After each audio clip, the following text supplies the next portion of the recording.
Assalamualaikum warahmatullahi wabarakatuh. Alhamdulillahi rabbil alamin. Wassalatu wassalam ala sayyidina Muhammadin al-amin wa ala alihi wa sahbihi wa man sara ala darbihi ila yaumiddin, amma ba'd. Alhamdulillah, pada kesempatan yang baik ini kita mendapatkan kemuliaan yang besar daripada Allah Subhanahu wa taala, bernaung di bawah naungan rumah Allah Subhanahu wa taala di dalam pesantren Ribat Nuril Falah yang begitu menjadi salah satu benteng akidah insyaallah, yang mana kehadiran kita di tempat yang mulia ini bersama para habaib, para ulama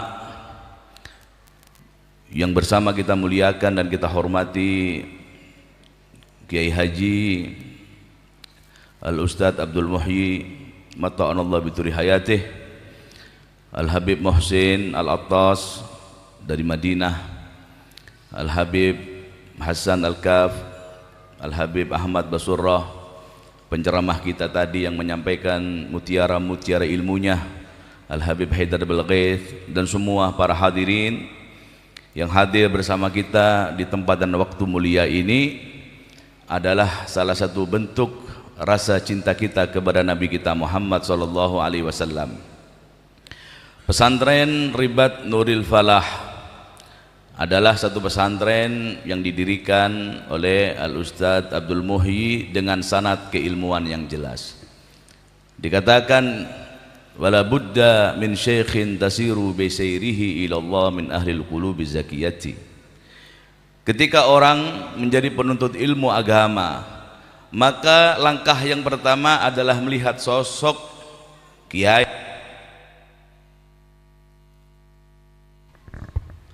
atau guru yang mengajar, yang mendidik, yang mengasuh dengan sanad ilmu yang jelas, maka sudah pasti akan sampai kepada Nabi Muhammad sallallahu alaihi wasallam.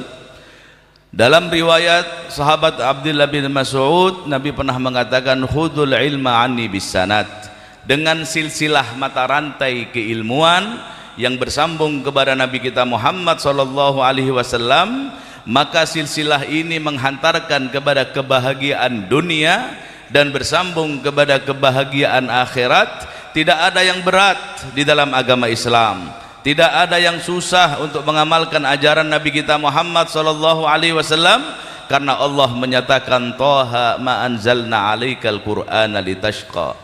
Toha adalah nama Nabi kita Muhammad sallallahu alaihi wasallam dalam salah satu tafsirannya, bahwasannya Allah turunkan Al-Quran ini bukan untuk kita susah. Bahkan Allah Subhanahu wa ta'ala mengajarkan kita doa, Rabbana atina fid dunya hasanah wa fil akhirati hasanah wa qina adzabannar.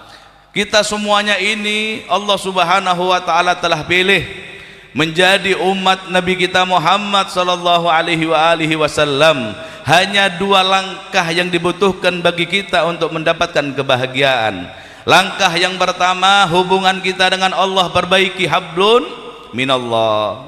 Dan yang kedua adalah hubungan kita dengan manusia, hablun minan nas. Dan puncaknya adalah hubungan pertama kita dengan Nabi kita Muhammad sallallahu alaihi wasallam. Kemudian al-aqrabuna aula bil ma'ruf. Nabi kita Muhammad sallallahu alaihi wasallam sebagai satu-satunya jalan untuk kita mendapatkan rahmat Allah Subhanahu wa taala. Nabi sallallahu alaihi wasallam datang dengan dua misi. Yang pertama, Nabi sabdakan, innama bu'itsu mu'alliman. Saya datang memberi pengajaran ilmu bagaimana engkau menyembah kepada Allah Subhanahu wa taala, bagaimana bertauhid kepada Allah Subhanahu wa taala, bagaimana mengagungkan Allah Subhanahu wa taala. Bahkan ajaibnya, Allah Subhanahu wa taala langsung mempraktekkan bahwasannya Nabi kita Muhammad sallallahu alaihi wasallam sebagai pengemban misi Allah Subhanahu wa taala bilisanihi wa nafsih. Risalatuhu ammah wa khassah. Seluruh para nabi itu Allah Subhanahu wa taala berikan kepada mereka kitab suci. Jika nabi itu terpilih, maka kitab suci itu akan diturunkan oleh Allah Subhanahu wa taala dalam satu kali, seperti Suhuf Ibrahim, Taurat Musa, Zabur Nabi Allah Daud, Injil Nabi Allah Isa. Semua kitab-kitab suci itu Allah turunkan sekaligus kepada sang nabi.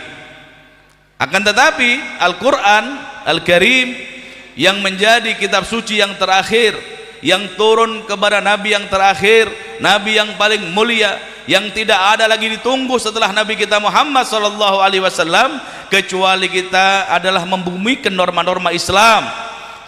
Di belakang ini tidak ada lagi yang kita tunggu kecuali hari kiamat. Nabi sallallahu alaihi wasallam mengatakan, bu'ithu ana wasa'a wa kahatai. Aku diutus oleh Allah Subhanahu wa taala, sudah. Di belakang adalah hari kiamat. Artinya Al-Qur'an yang terakhir, nabi sebagai penutup para nabi dan rasul, maka Al-Qur'an ini sempurna. Kesempurnaan itu, kata ulama, Allah Subhanahu wa taala jadikan Al-Qur'an itu turun mengikuti daripada perjalanan hidup Nabi kita Muhammad sallallahu alaihi wasallam. Jadi Al-Qur'an ini diturunkan oleh Allah Subhanahu wa taala pada malam Lailatul Qadar daripada Lauh Mahfuz, disalin, kemudian disampaikan ke Baitul Izzah. Dari Baitul Izzah di langit yang pertama, Jibril turun kepada Nabi kita Muhammad sallallahu alaihi wasallam munajjaman. Selama 23 tahun hidup Rasulullah sallallahu alaihi wasallam di atas muka bumi ini, turun Al-Quran mengikuti daripada cerita kehidupan Nabi Muhammad sallallahu alaihi wasallam. Ulama mengatakan Rasulullah sallallahu alaihi wasallam itu adalah sosok yang jika dibahas dalam semua bentuk keilmuan, disiplin ilmu manapun, maka kesempurnaan akan didapatkan. Seperti orang yang menyelam di dalam lautan, ada mutiara, semakin menyelam akan menemukan daripada semua keindahan-keindahan. Kita berbicara tentang Nabi sallallahu alaihi wasallam, dari segi manapun di sana ada kesempurnaan.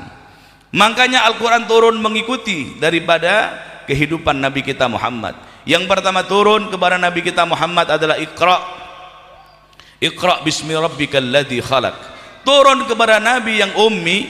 Nabi kita Muhammad itu dikatakan Nabi yang ummi, yang tidak bisa membaca, tidak bisa menulis. Dulu Syekhuna Al-Habib Salim bin Abdullah bin Umar Syatiri pernah mengatakan, kenapa Nabi kita Muhammad itu ummi, tidak bisa membaca, tidak bisa menulis? Karena beliau tidak membutuhkannya. Selain Nabi pasti butuh dengan qiraah dan kitabah. Nabi itu tidak butuh. Nabi itu tidak butuh membaca, tidak butuh menulis, karena Allah Subhanahu wa taala langsung yang mengajarkan Nabi kita Muhammad sallallahu alaihi wasallam, wa min ulumika ilmal lauhi wal qalami wa min judika dunya wa dharrataha wa min ulumika ilmal lauhi wal qalami. Ilmu Nabi sallallahu alaihi wasallam itu langsung dari Allah Subhanahu wa taala. Dengan 9 metode cara Jibril menyampaikan wahyu, ini semuanya dalam kehidupan Nabi sallallahu alaihi wasallam. Oleh karena itulah ketika Nabi sallallahu alaihi wasallam dibawakan sutra putih oleh malaikat Jibril di Gua Hira, ketika Nabi pertama kali menerima wahyu, maka dikatakan Iqra, ada tulisan baca. Nabi mengatakan ma'ana biqari, saya tidak bisa membaca. Didekap Nabi sallallahu alaihi wasallam dengan dekapan yang sangat kuat. Kemudian dikatakan Iqra, baca. Maka Nabi mengatakan pun sama, saya tidak bisa membaca. Sampai dekapan yang ketiga, Nabi sallallahu alaihi wasallam tetap mengatakan saya tidak bisa membaca. Baru malaikat Jibril mengimlakan Iqra bismi rabbikal ladzi khalaq. Ulama mengatakan makna dekapan daripada malaikat Jibril yang sampai begitu kuat, sampai Nabi merasa betul-betul tubuhnya itu didekap dengan dekapan yang hebat, hatta balagha bihil juhd, berat betul. Dikatakan oleh ulama hikmahnya ada 2. Yang pertama, malaikat itu dari alam gaib.